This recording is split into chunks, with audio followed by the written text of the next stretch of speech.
Check what you paid the last time you filled your tank. Then prepare yourself because by the time you finish watching this video, you are going to understand exactly why that number is never going back to where it was and why the man responsible for that change is not sitting in Ottawa. He's sitting in the Oval Office, and he did this to you on purpose. What happened overnight is not a market fluctuation. It is not geopolitical noise.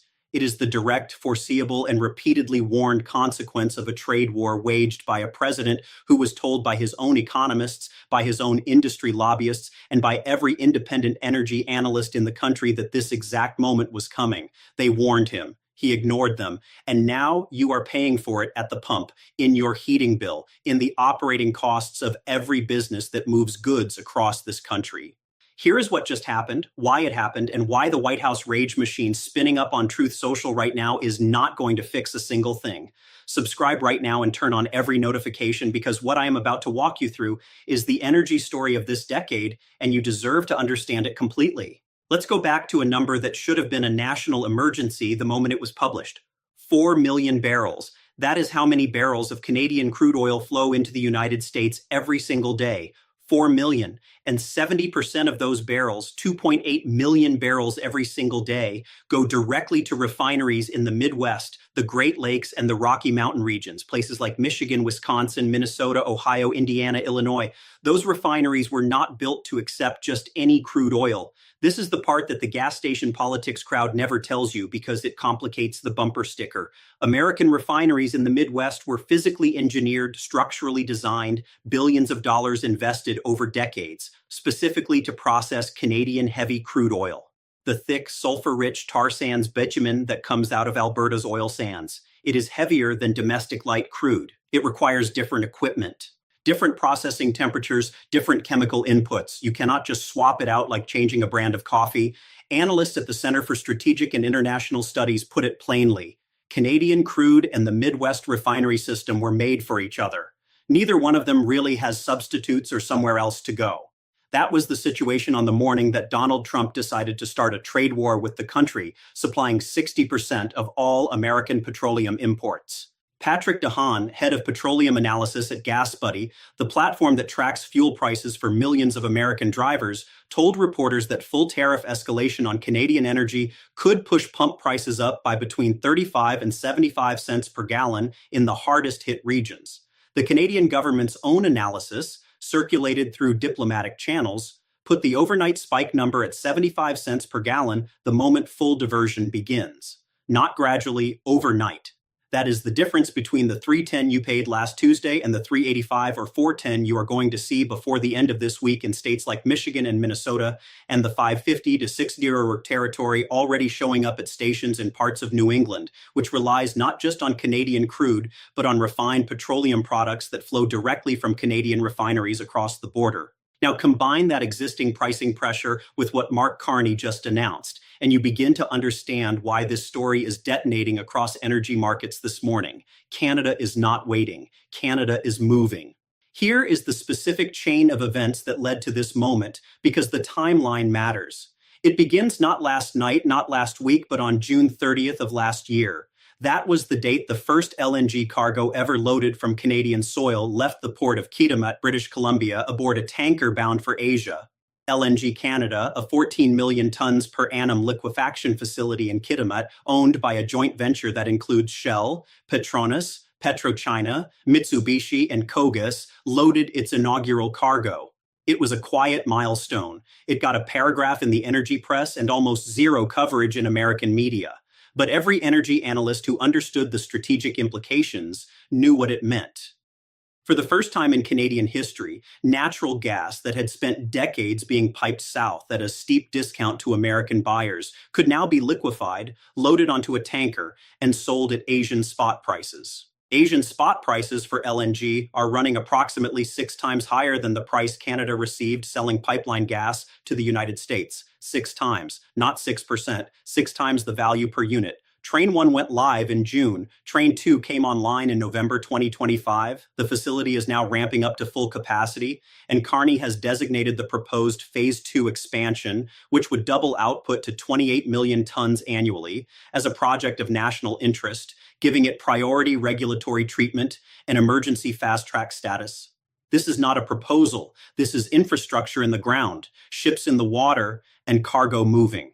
Now layer on the Trans Mountain Pipeline expansion. TMX, as it is known, nearly tripled the capacity of the original pipeline from Edmonton, Alberta, to the Westridge Marine Terminal in Burnaby, British Columbia, increasing throughput from 300,000 barrels per day to 890,000 barrels per day.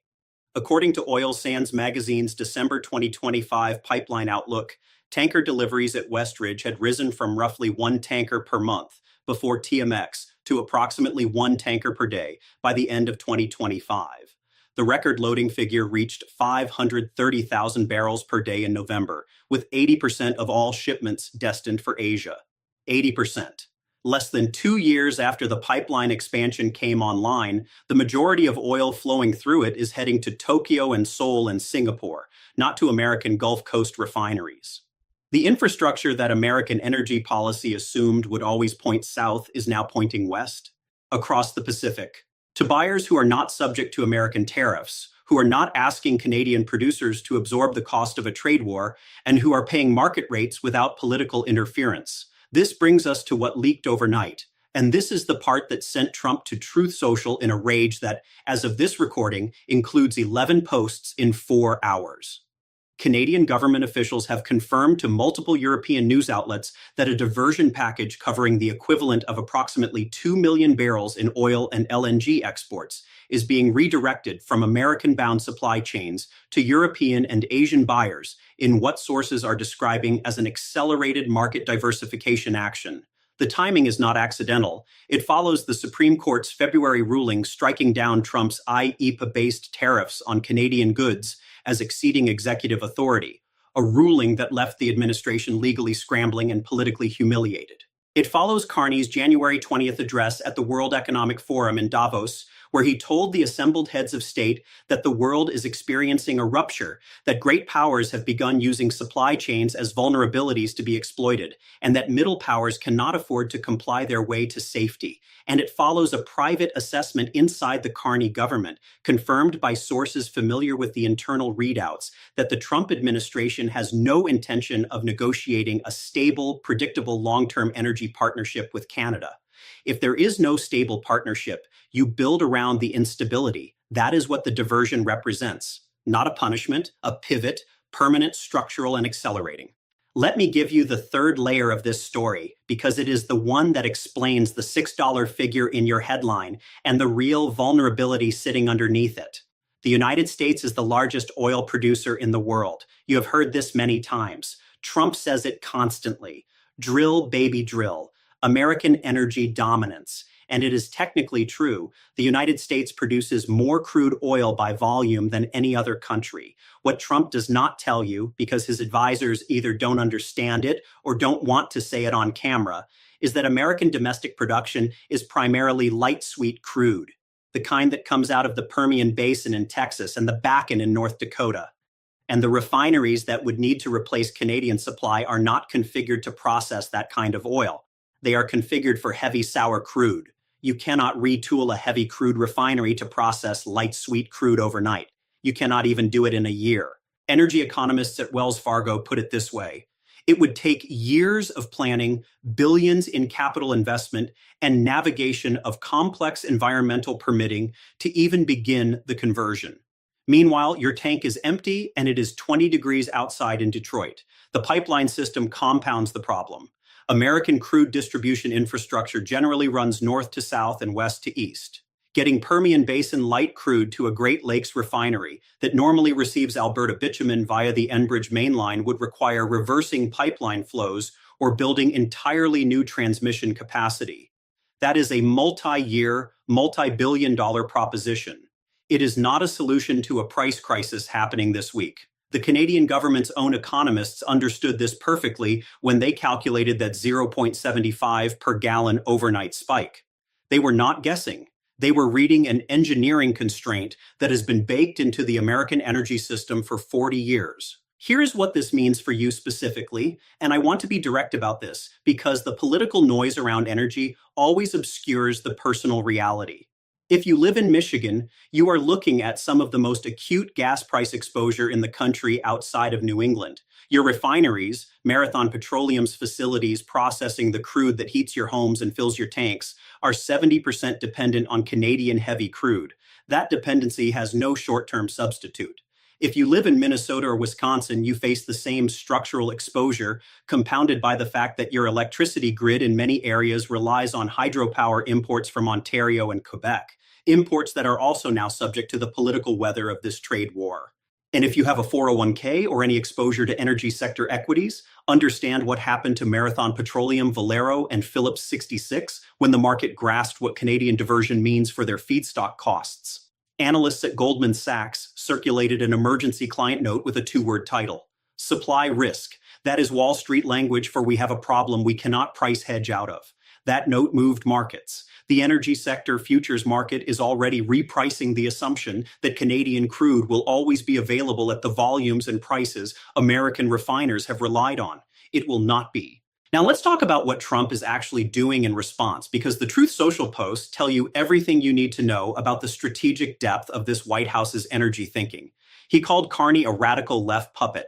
He threatened 100% tariffs on all Canadian goods. He suggested that Canada is dependent on the United States and has nowhere else to sell its oil. That last claim deserves a direct response, because it is the claim on which his entire leverage theory rests, and it is factually wrong. Before the Trans Mountain expansion, it was arguably correct. Canadian heavy crude had limited export options. Alberta producers were essentially price takers, selling at discounts of $8 to $20 per barrel below American benchmark prices because they had no alternative customer. TMX changed that. The price differential between Alberta crude and the American benchmark has narrowed by approximately $8 per barrel since the expansion came online, generating an estimated $9 billion in additional annual revenue for Canadian producers, according to Alberta Central's senior economist, Charles St. Arnaud. That is what market access does. It creates leverage, and the leverage has now shifted. The 2 million barrels being diverted today are a signal, not a ceiling. Canada's total crude production from Western Canada alone runs at approximately 4.5 million barrels per day. The Pacific infrastructure to redirect more of those barrels is operational and expanding. Carney is not bluffing. So what happens from here? There are two paths and no comfortable middle. The first path is that corporate America does what it always does when Washington policy threatens profitability. It descends on Capitol Hill with checkbooks and talking points. Marathon Petroleum's CEO has already told investors publicly that the company expects costs to increase and is working with the administration and trade associations to make sure the right people understand the implications. That is, polite language for lobbyists are already in congressional offices explaining to Republican senators from Michigan and Minnesota that their constituents are going to be furious when they see $6 gas and trace it back to a trade war that nobody in their district asked for. Republican governors in border states are running out of room to stay silent. If the political pressure builds fast enough and the market signals get ugly enough, there is a face-saving negotiation path where Trump gets something he can call a win and the immediate crisis cools. The second path is the spiral. Trump doubles down. Carney accelerates the diversion. The European and Asian buyers who just secured the redirected Canadian supply lock in multi-year contracts, because energy buyers always lock in supply when they find it. Once those contracts exist, the supply does not come back to the United States when the tariffs end, any more than the Toyota investment that left Alabama came back when the tariff pressure eased. The diversion becomes permanent. The American Midwest pays structurally elevated energy prices for years, and Canada, which spent 40 years as a captive supplier selling at a discount to its only customer, becomes a sovereign energy exporter competing for buyers in the richest energy markets on the planet.